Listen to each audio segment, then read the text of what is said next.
The real secret of happiness क्या है? 98% लोग वहां सुख खोज रहे हैं जहां ये कभी उपलब्ध ही नहीं था। खुशी की तलाश, हर कोई सुख की तलाश में है। कोई धन के पीछे दौड़ रहा है, कोई सम्मान चाहता है, कोई रिश्तों में सुख ढूंढ रहा है। विद्यार्थी नौकरी पाने के लिए पढ़ाई करते हैं, सब सुख पाने के लिए, लेकिन उनमें से कुछ ही इसे प्राप्त कर पाते हैं। ऐसा इसलिए है क्योंकि हम पहले खुशी के पहलू को जानने और उसे पाने के तरीकों को समझने की कोशिश नहीं करते। इसके बजाय हम सीधे खुशी की तलाश शुरू कर देते हैं। क्या हमें सब्जी की दुकान में किताबें मिल सकती है? किताबों की दुकान में दवाइयाँ नहीं ना। इसलिए हमें पहले खुशी के विभिन्न पहलुओं को जानने का प्रयास करना चाहिए, फिर तय करना चाहिए कि इसे कहाँ पा सकते हैं। खुशी की हकीकत क्या है? अनुकूल पीड़ादायक सुख मतलब वे परिस्थितियां जो हमारी धारणाओं, आदतों और संस्कारों के अनुकूल होती है, हमें सुख के रूप में अनुभव होती है। तो उदाहरण के लिए, जो व्यक्ति सुबह देर तक सोने का आदी है, उसे देर तक सोना सुख देता है, लेकिन जो अनुशासन में जीता है तो वही आदतें उसे कष्ट लगती हैं। सो प्रतिकूल पीड़ादायक कष्ट वे परिस्थितियां जो हमारी धारणाओं के विपरीत होती है, हमें दुख और कष्ट के रूप में अनुभव होती है। जैसे एग्जाम्पल पे, जो व्यक्ति आराम का आदी है उसे मेहनत कष्ट लगती है, और जो मेहनत का आदी है उसे निष्क्रियता भारी लगती है। तो निष्कर्ष यह है कि कोई भी बाहरी वस्तु अपने आप में सुख या दुख का कारण नहीं बनती। ये सब व्यक्ति की मानसिक स्थिति, चित्त के संस्कार पर निर्भर करता है। हर कोई खुशी की तलाश में क्यों है? अब ये नाम सुना होगा आपने, सत्य चित आनंद। मनुष्य की मूल प्रकृति ही आनंद है, पर जब चेतना स्वयं को शरीर, मन और पहचान तक सीमित मान लेती है, तब वही आनंद ढक जाता है। शुद्ध अवस्था में व्यक्ति स्वयं आनंद है, परंतु अज्ञान के कारण ये आंतरिक आनंद जैसे किसी परत के नीचे छिप जाता है।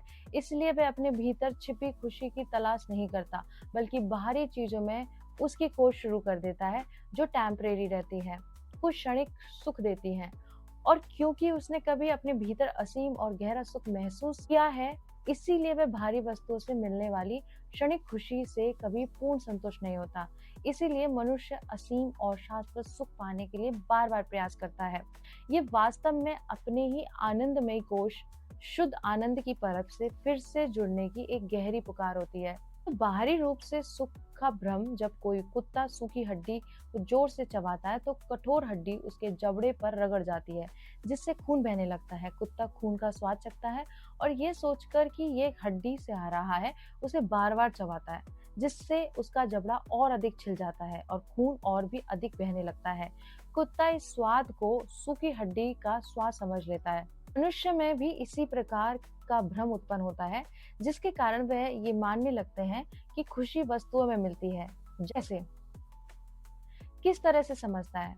सुख वस्तु में नहीं है। मान लो किसी व्यक्ति को नया मोबाइल लेने की बहुत तीव्र इच्छा है।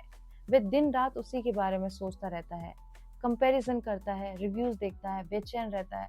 उसका चित्त अशांत है। जैसे ही वह मोबाइल खरीद लेता है, उसी क्षण उसके भीतर एक हल्की सी शांति उतरती है, मन शांत होता है और वह कहता है अच्छा लग रहा है। पर सच में क्या हुआ? क्या मोबाइल ने सुख नहीं दिया? मोबाइल मिलने से चित्त की बेचैनी कुछ समय के लिए शांत हुई और उसी शांति में आनंद का अनुभव हुआ, क्योंकि जब चित्त शांत हो जाता है तो वह आनंदमय कोश के आनंद को दर्शाता है, भीतर की आनंदमयी आत्मा को। कुछ ही दिनों बाद फिर कोई नया मॉडल, नई इच्छा, नया कंपैरिजन शुरू हो जाता है और वही बेचैनी लौट आती है। खुशी कहाँ से आती है, इसे पहचानो। तो यदि वह व्यक्ति ईमानदारी से पूछे, ये जो सुख मैंने महसूस किया वह कहाँ से आया, तो उत्तर स्पष्ट होगा, वस्तु से नहीं, मोबाइल से नहीं, बल्कि इसलिए आया क्योंकि इच्छा पूरी होते ही चित्त क्षण भर के लिए शांत हो गया। जब चित्त शांत होता है तब वह अपने भीतर स्थित आनंदमय कोश के आनंद को प्रतिबिंब करने लगता है। इसीलिए खुशी पाने के लिए वस्तुएं बदलना समाधान नहीं, चित्त की अवस्था बदलना समाधान है। शांत चित्त सुख, अशांत चित्त दुख, बस यही दो कारण है। अब प्रश्न उठता है, चित्त को स्थायी रूप से शांत कैसे किया जाए? प्रेम के बाद विवाह नहीं होता है। कई बार लड़के इंटीमेट होने के बाद शादी नहीं करते हैं और बाद में अरेंज मैरिज कर लेते हैं। ये सिर्फ शरीर का विषय नहीं होता है, ये चेतना, जिम्मेदारी और साहस का विषय होता है। ऐसा क्यों होता है? पहला है समाज का डर। बहुत से पुरुष अपने परिवार और समाज के दबाव से बाहर नहीं निकल पाते हैं। वो प्रेम तो कर लेते हैं पर उसके लिए खड़े होने का साहस नहीं जुटा पाते। दूसरा, आसक्ति बनाम प्रेम। हर नजदीकी प्रेम नहीं होती, कई बार वो आकर्षण, अकेलापन या भावनात्मक निर्भरता होती है जिसे हम प्रेम समझ लेते हैं। तीसरी है जिम्मेदारी से बचना। प्रेम त्याग मांगता है। जो व्यक्ति भीतर से तैयार नहीं होता वो आसान रास्ता चुन लेता है। होता है ऊर्जा का मिलन, आत्मा का नहीं। शरीर का मिलन क्षणिक है, आत्मा का मिलन तभी होता है जब इरादा शुद्ध और स्थिर हो। अगर उसने शादी नहीं की तो इसका मतलब क्या है? इसका मतलब ये नहीं कि तुम कम थी या तुम कम थे। इसका मतलब है कि वो उतना मजबूत नहीं था जितनी तुम्हारी भावनाएं थी। जो व्यक्ति तुम्हारी पवित्रता, समर्पण, विश्वास को नहीं संभाल पाए वो तुम्हारे जीवन की मंजिल नहीं था, बस एक पार्ट, एक लेसन था। स्पिरिचुअल ट्रुथ इसका यही है, ईश्वर हमें कभी गलत व्यक्ति से नहीं जोड़ता है, वो हमें सही सीख देने के लिए कुछ आत्माओं से मिलवाते हैं। तुमने जो दिया वो सच्चा, अगर सामने वाला सच्चा नहीं था तो उसका कर्म उसका, तुम्हारा नहीं। यह ऐसी आदतें मैं आपको बताऊंगी जो मानसिक रूप से मजबूत बनाती हैं आपको। पहला है भावनाओं पर नियंत्रण। मानसिक रूप से मजबूत व्यक्ति भावनाएं दबाता नहीं है बल्कि उन्हें समझता है। गुस्सा आए तो वह तुरंत प्रतिक्रिया नहीं देता, दुख आए तो वह खुद को कमजोर नहीं समझता, वह रुकता है, स्थिति को देखता है और फिर प्रतिक्रिया देता है।